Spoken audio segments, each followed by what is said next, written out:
Salut les amis, et bien bienvenue sur la chaîne Code Cheetah, et aujourd'hui on va parler labyrinthe. Alors on va tout de suite commencer d'abord en regardant le projet en soi pour que vous ayez une vue globale. Donc je vais lancer le labyrinthe, j'appuie sur le drapeau vert pour démarrer. Donc vous voyez ici qu'il y a un petit magicien qui en fait a perdu son chapeau et doit retrouver une clé pour ouvrir une porte qui est à droite.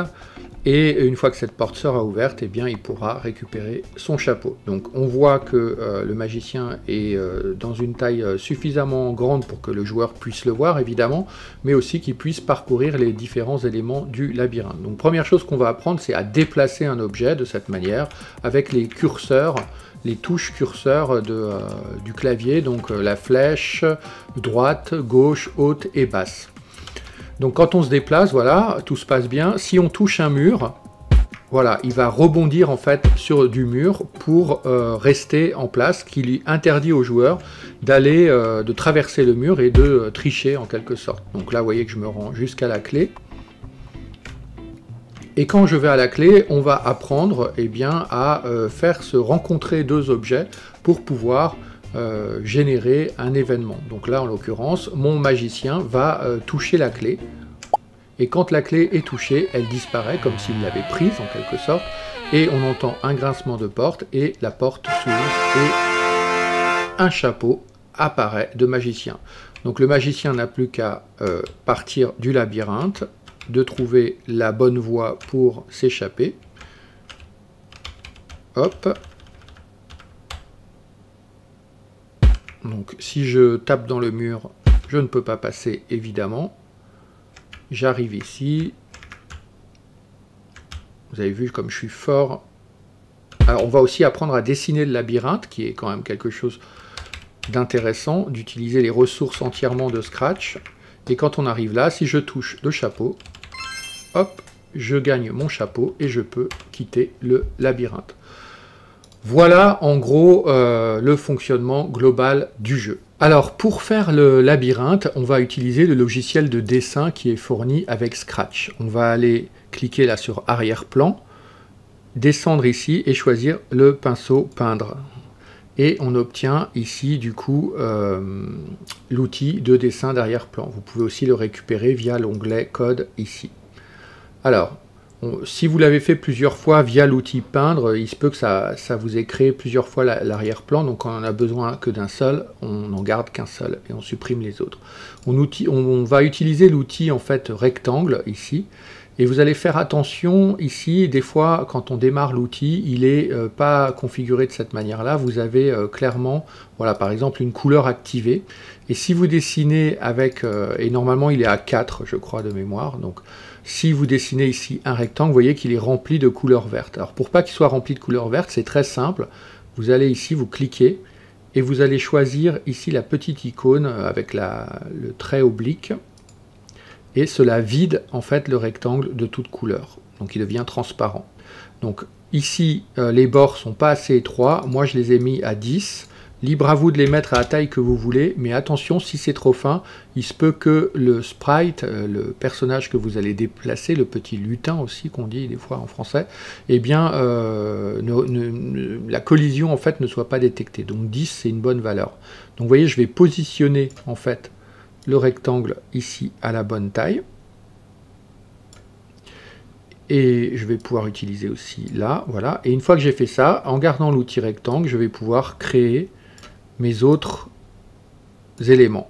Et une fois que j'ai fait ça, je vais pouvoir utiliser l'outil gomme pour gommer là où j'ai besoin des passages pour le joueur. Et enfin, je vais utiliser l'outil ligne avec le même paramétrage ici pour pouvoir tracer mes murs de façon à empêcher le joueur de se déplacer dans le labyrinthe. Voilà. Donc là, je vais finaliser cette maquette de labyrinthe et on se retrouve juste après. Voilà, à tout de suite. Donc voilà, là j'ai fini mon labyrinthe comme je voulais qu'il soit, et donc maintenant on va passer à la suite. Alors on va venir ici là et on voit ici qu'on n'a aucun lutin, aucun sprite de créer, donc on va en créer un en allant ici dans la petite loupe et on va choisir un sprite et je vais prendre le wizard. Le wizard, c'est en fait le magicien. Je vais aussi avoir besoin de son chapeau, puisque le but, c'était d'aller débloquer le chapeau. Donc, on aura aussi besoin du chapeau. Et puis, je vais avoir besoin également d'une clé. Donc, la clé, on va taper « key » en anglais, et vous avez la clé. Et enfin, je vais avoir besoin de dessiner ici une porte pour fermer ce passage. Alors pour faire la porte en question, je vais aller ici et je vais choisir l'outil peindre. Donc ici, ça me crée, je repars en fait dans ce qu'on appelle ici l'outil de dessin qui s'appelle costume. Je prends ma barre et je dessine une barre verticale et je vais la faire d'une couleur rouge par exemple. Voilà. Comme ça. Alors, elle n'est pas rouge parce qu'en fait, je ne l'ai pas sélectionnée. Donc, je la sélectionne et je vais ici choisir une couleur rouge comme ça. Voilà. Donc là, j'ai ma barre. Donc, je vais positionner ma porte ici et je vais l'appeler porte. Ma clé, je vais l'appeler clé. Le chapeau, je vais l'appeler chapeau. Et le magicien, on va l'appeler magicien. Alors, il faut toujours essayer de bien nommer les choses parce que ça paraît, c'est pas franchement utile en réalité pour que le programme fonctionne, mais ça permet à quelqu'un qui regardera ce que vous avez fait de comprendre ce qui se passe. Donc voilà, tout est prêt. Donc ensuite, je repars dans la partie code et je vais réduire et positionner les différents éléments. Donc ici, je vais prendre mon magicien, je vais le mettre là, la clé sera à peu près ici et le chapeau sera là-bas. Alors je vais réduire le chapeau, ici il est à 100% de sa taille, je vais le mettre par exemple à 15%, peut-être même un peu plus, 20%, voilà. Et je vais le positionner au bon endroit. La clé, je vais la mettre à 25%. Et le magicien, je vais, avant de le réduire, aller dans la partie costume et je vais supprimer son chapeau ici, qui est ici. Toc, alors est-ce qu'on peut sélectionner uniquement le chapeau? Oui, on peut. Donc toc, on va supprimer l'élément chapeau. Voilà.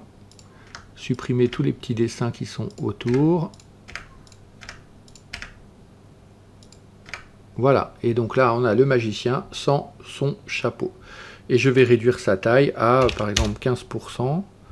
Alors, je vais vérifier, en fait, est-ce qu'il peut passer là? Ouais, c'est très limite, donc je vais plutôt le mettre à 10%.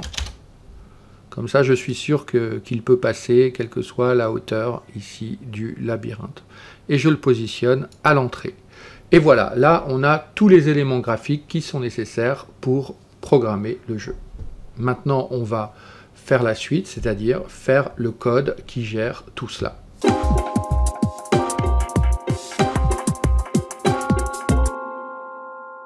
Alors on commence tout de suite par prendre le petit bloc quand le drapeau vert est cliqué, parce que je vais mémoriser l'emplacement du magicien.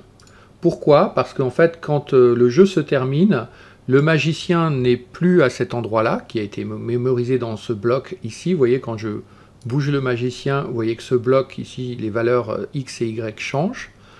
Donc en prenant le bloc, comme ça, en fait je mémorise la position initiale du magicien. Donc ce qui fait qu'à la fin du jeu, s'il se trouve ici, eh bien si je reclique sur le drapeau vert, il revient exactement au début. Donc voilà, ça c'est fait, ça mémorise en fait l'emplacement du magicien. Et je vais faire autre chose, c'est que vous voyez ici écrit projet Scratch, bien, je vais l'appeler labyrinthe.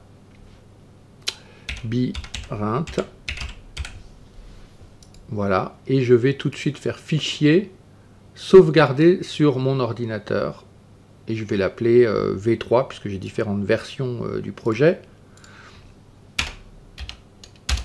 Voilà, donc là j'ai une version sauvée de mon projet. Ensuite, je vais gérer le déplacement. Donc pour ça, je vais aller dans la partie événementielle et je vais prendre l'onglet qui s'appelle quand la touche est pressée. Et au lieu de vérifier si c'est la touche espace qui est pressée, je vais choisir flèche haut, puis je prendrai flèche bas, flèche droite et flèche gauche, puisque ça me permettra de gérer les déplacements du personnage. Donc quand j'appuie sur la touche flèche haut, il faut que mon personnage ait un mouvement, et il faut qu'il ait un mouvement en XY, puisqu'il s'agit d'un mouvement vertical. Et il va se déplacer de 5 pixels. Et je vais faire la même chose pour... Donc là, on peut voir que ça fonctionne. Si je lance le drapeau, vous voyez que mon personnage monte.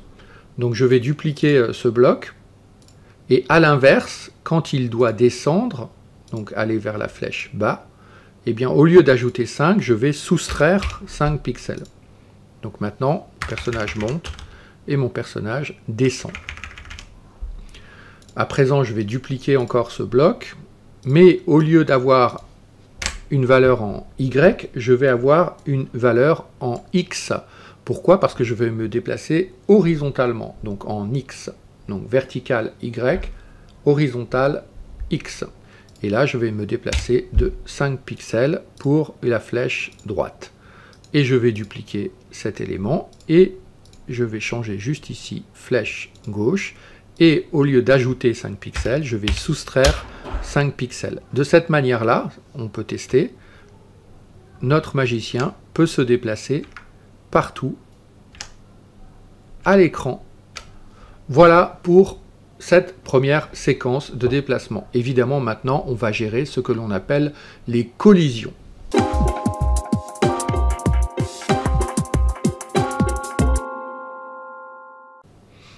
Alors, pour gérer les collisions, on a un capteur dans Scratch qui permet de vérifier quelle est la couleur qui a été touchée. Et c'est ce bloc ici, couleur touchée, point d'interrogation.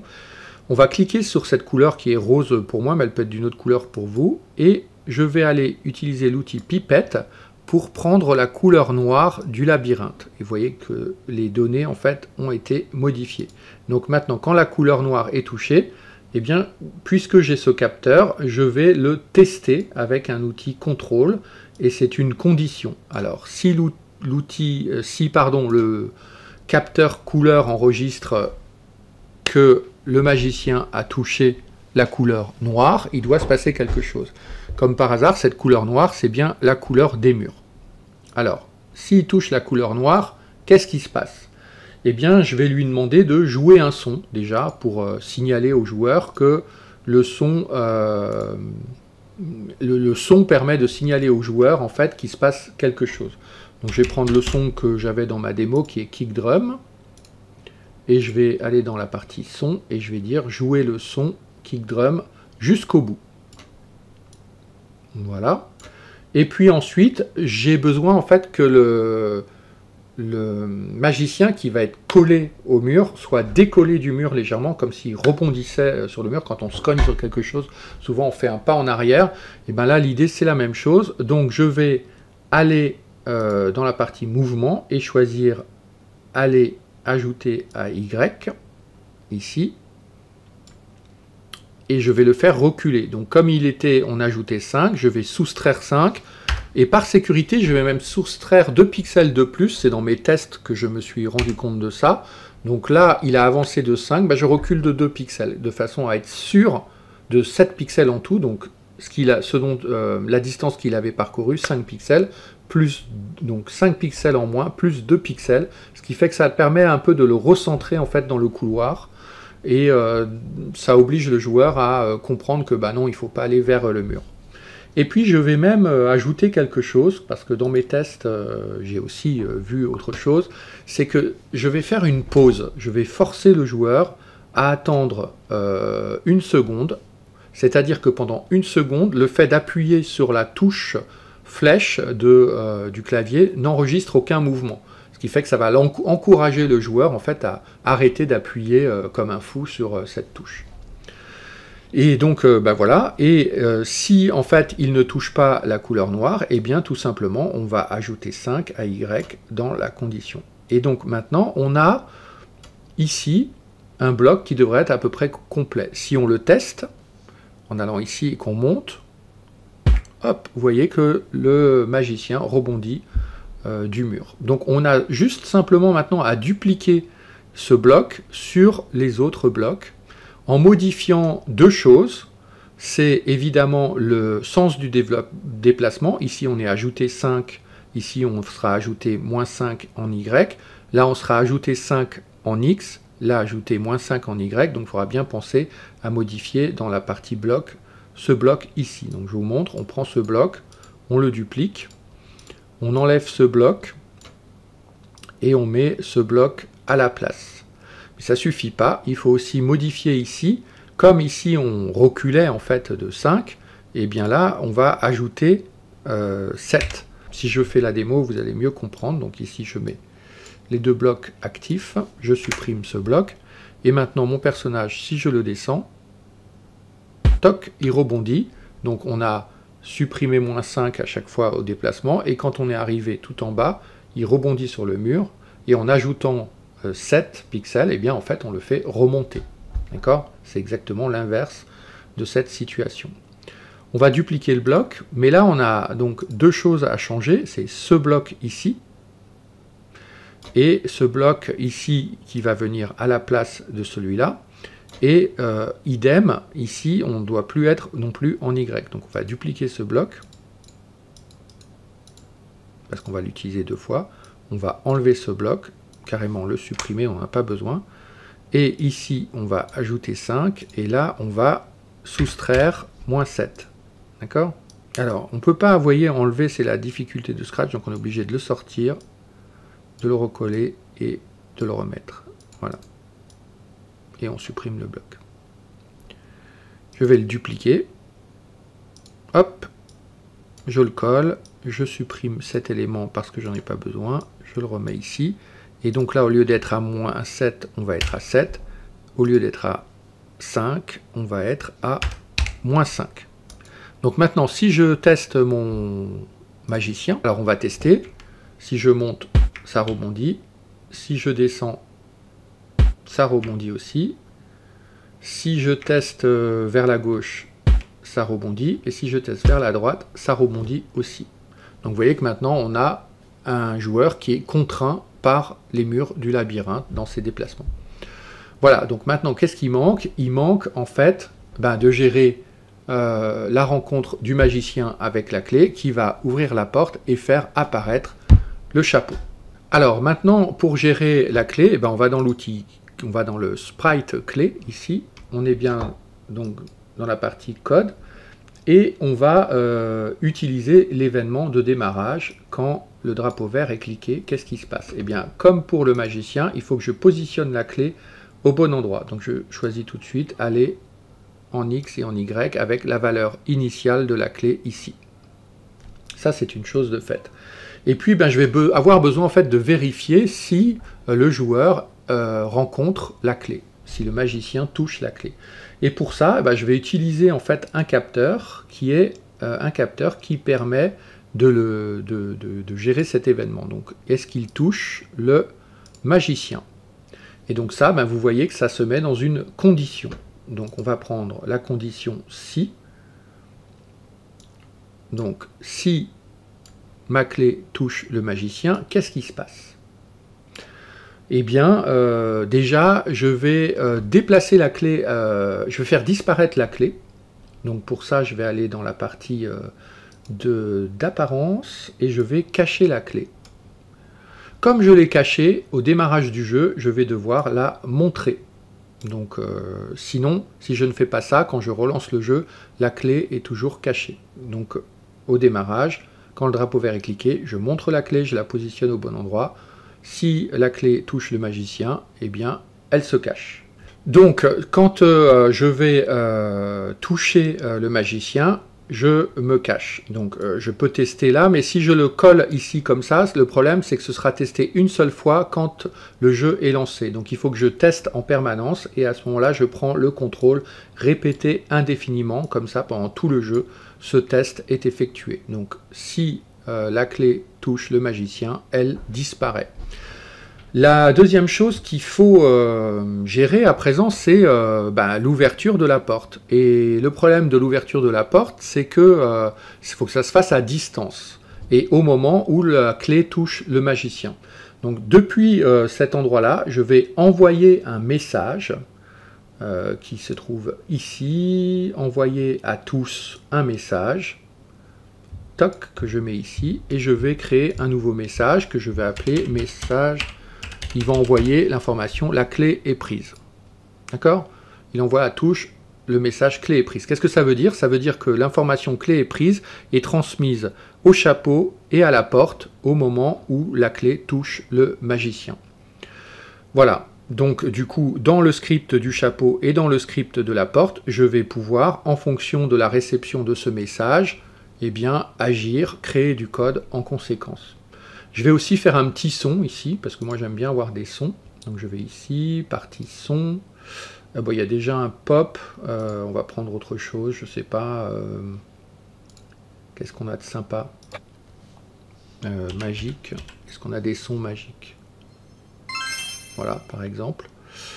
Donc on va prendre ce son, voilà, et donc on va jouer le son Magic Spell quand la clé touche le magicien. Donc on a quelque chose de relativement complet ici qu'on peut tester. Donc je clique sur le drapeau vert, je me mets en plein écran pour que vous voyez, je déplace mon magicien.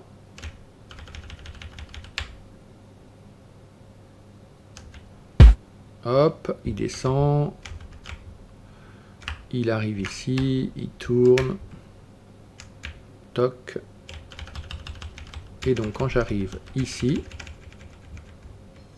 hop, et la clé a disparu. Mais vous voyez, il a envoyé le message, mais évidemment la porte ne s'est pas ouverte, et le chapeau est visible dès le début du jeu, alors qu'il devrait n'apparaître que lorsque la clé est touchée.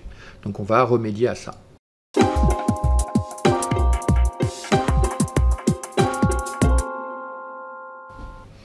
Alors maintenant, justement, on va s'occuper du chapeau. Alors le chapeau, qu'est-ce qui se passe?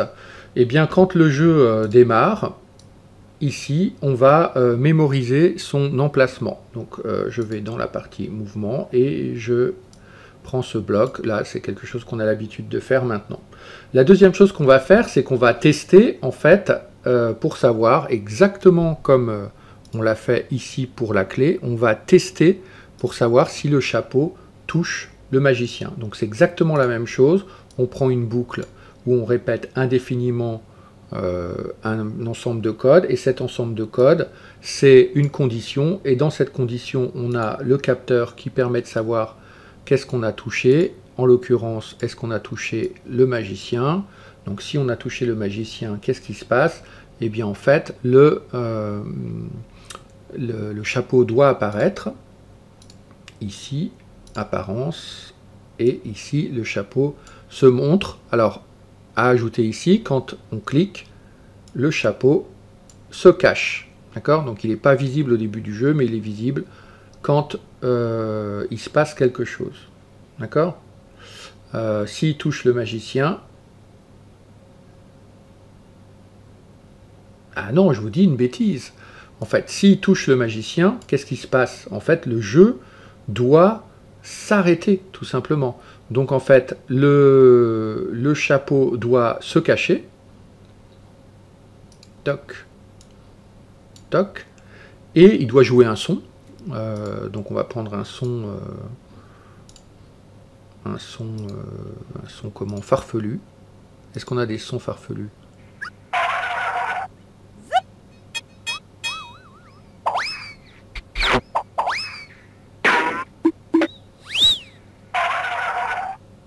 Ouais, on va prendre zip.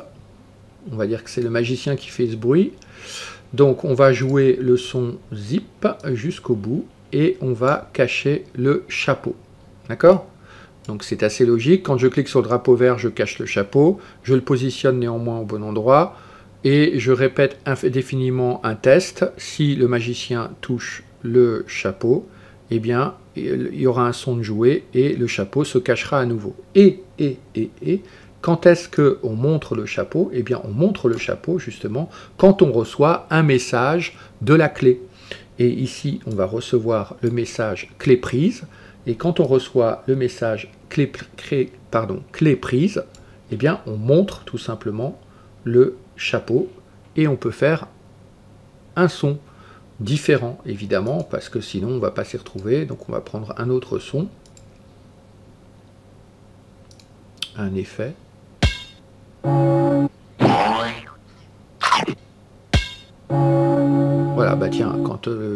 quand le chapeau apparaît, il y a une cloche qui sonne. Très bien. Donc on va jouer le son de cloche qui sonne et on va montrer le chapeau. Donc on est d'accord, quand le jeu démarre, le chapeau est caché, mais on le place au bon endroit. Ensuite, on teste en permanence pour savoir si le chapeau touche le magicien. S'il touche le magicien, on joue un son, et il est caché. Pourquoi est-ce qu'il est caché à nouveau une deuxième fois là? Parce qu'entre-temps, il aura forcément reçu le message de la clé lui disant que la clé est prise, et donc il se sera montré. Voilà, c'est assez logique. Ensuite, on va dans la partie porte, et on va gérer également dans la partie porte une problématique quasiment identique, à savoir pour la partie contrôle, d'abord un événement quand le jeu démarre, et bien la porte se place au bon endroit. Et deuxièmement, quand je reçois le message clé prise, donc c'est un événement, clé prise, quand je reçois la clé prise et que je suis une porte, qu'est-ce qui se passe? Eh bien je joue un son aussi. Alors on va trouver un son un peu amusant, une porte qui grince, donc c'était d'or pour porte. Voilà, c'est ce son-là. Et on va jouer le son de la porte qui grince jusqu'au bout. Et on va cacher la porte, puisque la porte doit se cacher. Alors on va aller dans les apparences et on va cacher la porte. Et au démarrage du jeu, évidemment, réflexe, on va montrer la porte. Donc là, voilà, je dois avoir quelque chose qui fonctionne plutôt pas mal. Je me mets en plein écran, je démarre le jeu, et je me promène dans mon labyrinthe, mon pauvre magicien qui n'a plus de chapeau. Donc il va chercher une clé, oups, il se fait mal, donc il rebondit, il va chercher la clé, puisqu'il ne voit pas de chapeau, hein, vous avez vu que le chapeau n'est pas visible. Il arrive ici, il voit la clé, il s'approche.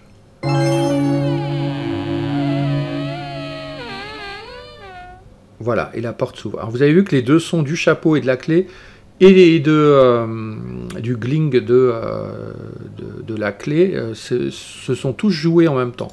Donc il faut qu'on arrive à gérer ça.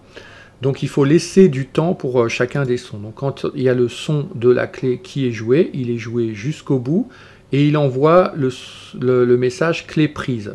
Donc peut-être que d'abord on peut intervertir ça en disant d'abord il va se cacher et ensuite il va jouer le son. Ça va laisser un tout petit délai microscopique. On va juste écouter le son ici. Combien de temps est-ce qu'il dure? Donc on va compter. 1, 2, 3. Donc 3 secondes.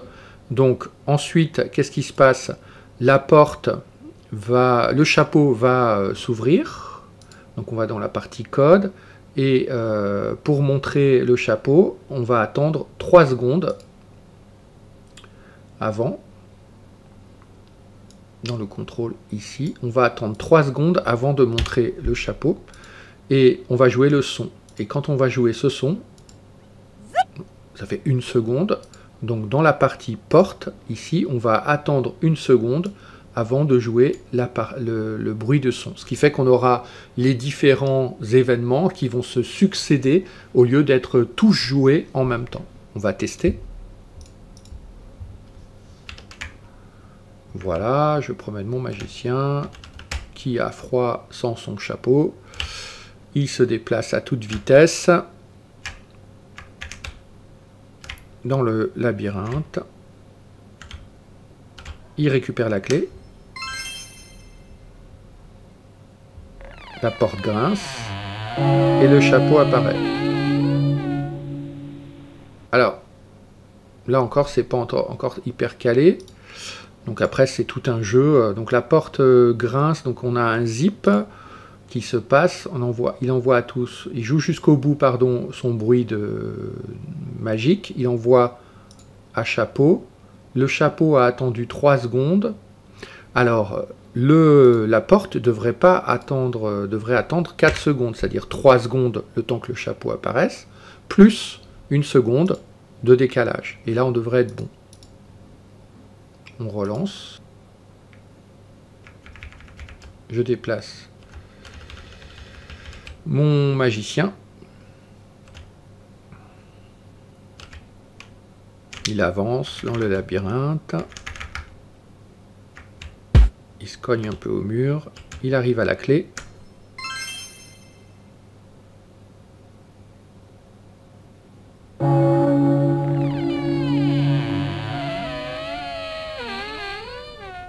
Et la porte s'ouvre. Du coup, on peut aller chercher le chapeau. Il faut refaire tout le labyrinthe. Donc, variante que vous pourriez imaginer, c'est que dans le labyrinthe, il y ait des ennemis, par exemple, à éviter, qui se déplacent. Un peu comme dans un Pac-Man, c'est pour ceux qui connaissent. Donc, on arrive ici, et on va se saisir du chapeau en espérant qu'il disparaisse. Et voilà, je peux sortir du labyrinthe. Et bien voilà, la démonstration est faite et réalisée et expliquée. Donc maintenant, c'est à vous de programmer. Donc vous avez là pas mal d'éléments possibles et disponibles. Si vous souhaitez récupérer l'ensemble du code, eh ben, dites-le moi dans les commentaires. Et à ce moment-là, je le mettrai en ligne sur le site de Scratch, sur mon compte, de façon à ce que vous puissiez y accéder. Et puis ceux qui ont des difficultés, soit pour comprendre ce que j'ai fait, soit parce qu'ils sont en train d'essayer d'ajuster eux-mêmes le programme de façon à faire leur propre jeu, eh bien n'hésitez pas à me poser des questions dans les commentaires. Voilà, je vous souhaite un bon Scratch et je vous dis à bientôt.